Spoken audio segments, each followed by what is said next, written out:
नमस्कार दोस्तों, श्रोतागण की बहुत फरमाइश आ रही है। लगभग 35,000 हैं श्रोतागण। कह रहे हैं कि सर बताइए वो जो पनडुब्बी डूबी है उसके बारे में आपका क्या विचार है, उसको हिंदी में पेश किया जाए। इंग्लिश में न्यूज़ आ रही है, हमारे को समझ नहीं आती। दोस्तों, पहले तो ये समझना होगा कि पनडुब्बी जो डूबी है वो बेसिकली उसको कहते क्या थे। उसको सबमर्सिबल कहते थे। सबमर्सिबल में 3-4 बंदे ही बैठ सकते हैं, और जैसे मैं बैठा हूँ बड़ा ही तंग, ऐसे 4 बंदे बैठ सकते हैं, ज़्यादा नहीं बैठ सकते। जो सबमरीन होती है वो ऑटो होती है, उसको नीचे जाने के लिए, ऊपर आने के लिए किसी की जरूरत नहीं है। उसके अंदर इंजन है और पर्याप्त मात्रा में तेल है, पर्याप्त मात्रा में ऑक्सीजन है। सबमर्सिबल का मिनी रूप जो है जो वो सबमर्सिबल है। सबमर्सिबल जो टाइटैनिक डूबी तो वो जून के 18 जून को उसने नीचे जाना था, तो वैसे नहीं जाती उसके लिए, क्योंकि अगर समुद्र के किनारे से उसको जमीन में नीचे फेंका जाए तो वो डेप्थ पे नहीं जाएगी। तो वो क्या करने गए थे, 5 अरबपति थे जो 2-2 करोड़ रुपए देके ये एक्सप्लोर करने गए थे कि मलबा टाइटैनिक का, तो 1912 में 2240 बंदे मरे थे। न्यू फाउंडलैंड जगह है, कोई कनाडा से 450 किलोमीटर की दूरी पे। तो टाइटैनिक डूबा था, उसका रैकेज, उसका मलबा देखने गए थे। क्योंकि जब पैसा ज़्यादा होता है तो आदमी ऐसे शौक पाल लेता है। और जो बंदे ने सब मर्सिबल बनाई है वो भी एक तरह का सनकी और इनोवेटिव बंदा है। आपको हैरानगी होगी कि उसने वो कंट्रोल करता था, क्योंकि एक शिप चाहिए ऊपर, मदरशिप कहते हैं, और उसके जरिए ये डेप्थ में जाता है 13,000 फीट के। 13,000 फीट पे वो मलबा पड़ा है, उसके नज़दीक जाता है। लोग जो भी 4-5 होते हैं उसमें 2-2 करोड़ रुपए देके जाते हैं। ये 5 बंदे थे, उसमें से एक बच्चा भी था एक। तो इन्होंने नीचे जाने का फैसला किया, तो मदरशिप जो ऊपर होती है वो उसको एक बार ऐसे नीचे भेज देती है। अब वो नीचे जाती है, 2 घंटे लगते हैं उसको, और 3 घंटे लगते हैं उसको एक्सप्लोर करने में, जैसे हम जू में जाते हैं कोई चीज़ देखते हैं, और 2 घंटे फिर आने को। तो 2 घंटे नीचे जाने को, 3 घंटे घूमने फिरने को उस रैकेज के चारों तरफ, और 2 घंटे वापस आने को। 7 घंटे, यानी कि 7-8 घंटे की उसकी लाइफ है कि उसमें ऑक्सीजन 96 घंटे की भरी हुई है, ताकि कोई इमरजेंसी हो तो ऑक्सीजन फालतू भरी हुई है।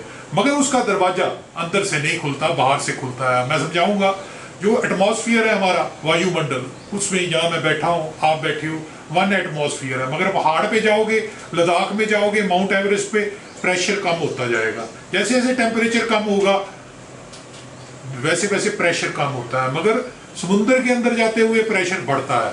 तो जहाँ पे वो चला गया 13,000 फीट पे, उस पर इतना प्रेशर था कि 1 लाख हाथी जैसे चढ़ाए हो।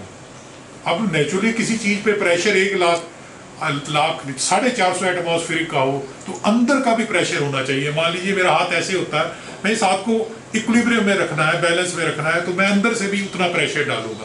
उसमें एक प्रेशर चैम्बर था जो 450 का प्रेशर अंदर से लगाता था। जैसे जैसे प्रेशर बढ़ता जाता था वो लगाता था, ताकि ये ना हो कि पिचक जाए। और ये 5 नीचे चले गए, और इसको वापस आना था। सुबह 9:30 गया, 4:30 वापस आना था, मगर ये 4:30 बजे तक नहीं आई। तो इसमें जो जीपीआरएस या नेविगेशन सिस्टम भी बहुत वीक लगा था, बहुत ही कमजोर लगा था, क्योंकि ये बेसिकली जाती थी और आती थी। ये सिर्फ 15-15 मिनट बाद एक मैसेज छोड़ती थी ऊपर मदरशिप को, पिंग का, और वो उसको टेक्स्ट मैसेज करता है, सब ठीक है। कई बार ऐसा हुआ था कि पिंग का मैसेज 2-4 घंटे नहीं आता था। जैसे हम किसी को मैसेज करते हैं, सर्वर के डाउन के वजह से बार लेट आता है। तो जो नीचे सबमर्सिबल जाती है वो पिंग का मैसेज करती थी कि ऑल इज ओके। मगर उस दिन 2 घंटे के बाद, लगभग 11:30 के बाद इसका संपर्क टूट गया, कोई पिंग का मैसेज नहीं आया ऊपर। तो इन्होंने टेंशन नहीं ली। कहते कई बार ऐसा होता, और चलते गए। 7:30 बजे इनको टेंशन हो गई कि यार 4:30 जो चीज आनी थी वो आई नहीं। तो ये किसी के प्रव्यू में नहीं आती, ना कनाडा के ना यूएसए के, क्योंकि ये कनाडा के बॉर्डर से या शोर से 450 किलोमीटर दूर है न्यू फाउंडलैंड जगह पे। तो कभी इसके बारे में पूछा भी नहीं गया। उसका मालिक रिमोट जो बच्चों का 35 रुपए का होता है उससे उसको कंट्रोल करता था। अब आज पता लगा है कि यार इतनी गलती हुई। और दूसरी बात क्या गलती हुई कि वैसे ये स्टील की बनी होती है या टाइटेनियम की जैसे इम्प्लांट लगता है, मगर वो बनी हुई थी कार्बन फाइबर की। जितने जहाज एरोप्लेन कार्बन फाइबर के बनते हैं, हल्के होते हैं, वो भारी नहीं होते क्योंकि ऊपर जाना होता है। मगर याद रहे एरोप्लेन ने ऊपर जाना है, वहां एटमॉस्फेरिक प्रेशर कम है, इसने नीचे जाना है। कार्बन फाइबर की पे ऊपर रिसर्च इतनी नहीं हुई कि इसको नीचे ले जाओ सबमर्सिबल के रूप में, तो कार्बन फाइबर का प्रयोग किया हुआ था। तो जेम्स कैमरून जिसने टाइटैनिक पिक्चर बनाई थी वो 33 बार वो जा चुका है नीचे। उसने बोला है सिर्फ एक बात, कहते यार ये कार्बन फाइबर ने बेड़ा गर्क कर दिया, क्योंकि उसकी पे रिसर्च नहीं हुई थी। तो कहीं प्रेशर चैम्बर में लीकेज हो गई, एक होल भी रह गया तो अंदर का प्रेशर फुस हो गया। तो एक्सप्लोजन होता है जो बाहर की तरफ हो, जिसको हम सेंट्रीफ्यूगल कहते हैं। जब बाहर का प्रेशर अंदर जाता है उसको इम्प्लोजन कहते हैं।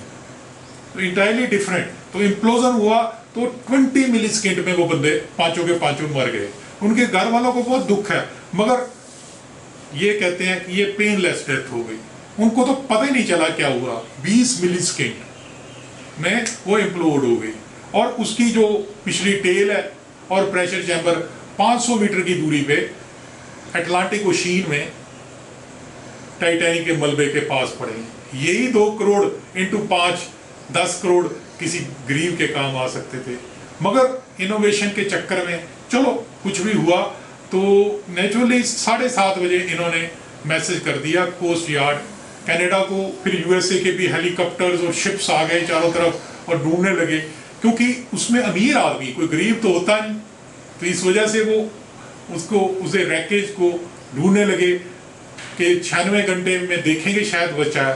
तो वहाँ पे हड्डी का तो आप सवाल ही नहीं पैदा होता, जहाँ पे इतनी बड़ी जो सबमर्सिबल है उसका टुकड़ा मसा मिला है, तो शरीर कहाँ गया होगा मच्छियों के बीच में, मछलियों में। तो ज़्यादातर लोग एक्वेटिक प्लांट्स देखने जाते हैं, रैकेज देखने जाते हैं। तो आप समझ गए होंगे कि ये चीज़ हुई। और वो 500 मीटर की दूरी पे टाइटैनिक 1912 में एक शिप था, बड़ा रॉयल शिप था जिसमें अमीर से अमीर बंदे बैठे थे।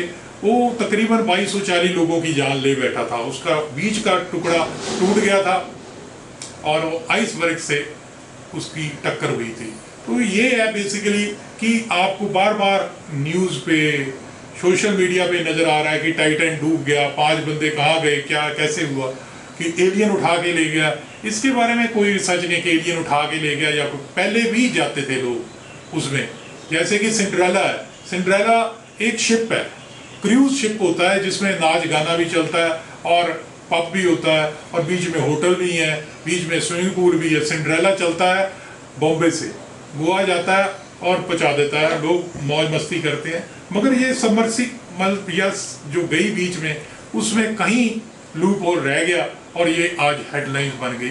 वो टाइटैनिक के साथ वो भी दफन हो गई। और ये धारणाएं हैं कि वहाँ पे शायद कोई चुंबकीय पावर है, ग्रेविटेशनल पावर है, कुछ समथिंग ऐसी चीज़ें बोलते हैं कि वो ऐसे चला गया। एक्चुअली क्या था, इतनी 13,000 फीट पे इतना ज़्यादा प्रेशर था कि वो कार्बन फाइबर से बनी वो सबमर्सिबल नहीं सार सकी और इम्प्लोड हो गई। तो दोस्तों, इनोवेटिव इंसान रहा है। जब राइट ब्रदर्स ने आविष्कार किया था जहाज का, तो उन्होंने भी सोचा था कि हम उड़ेंगे। तो अगर पहले ही वो सोच लेते कि हमारी लात बाजू टूट जाएगी, कोई भी ना जाता। तो उससे पहले बैलून जाते थे। ऐसे ऐसे करते करते हम कहानियां मिथ सुनते हैं कि उड़न खटोला होता था। तो इंसान ने हर चीज की तरफ जाने की कोशिश की है, चाहे वो स्पेस है, चाहे वो सी है। हालांकि ओशिन में कहते हैं कि हर मिनट 40 टन प्लास्टिक डंप किया जाता है। हालांकि ओशिन की तरफ इतना ध्यान नहीं दिया गया, जिससे एक्वेटिक लाइफ डेंजर्ड हो गई है। जैसे हम पोल्यूट कर रहे हैं एयर को, साउंड को, ऐसे हम वाटर को भी पोल्यूट कर रहे हैं। तो प्लास्टिक कचरा जो सीवरेज का सब ओशिन में जा रहा है। और एक्वेटिक प्लांट जो कि हमारे लिए कल को एक थ्रेट बनेगा। एक्वेटिक लाइफ भी बहुत जरूरी है, क्योंकि सारे का सारा वेब साइकिल हम डिस्टर्ब कर देंगे। अच्छा लगा लाइक करना, सब्सक्राइब करना और शेयर करना हमारा चैनल। धन्यवाद दोस्तों।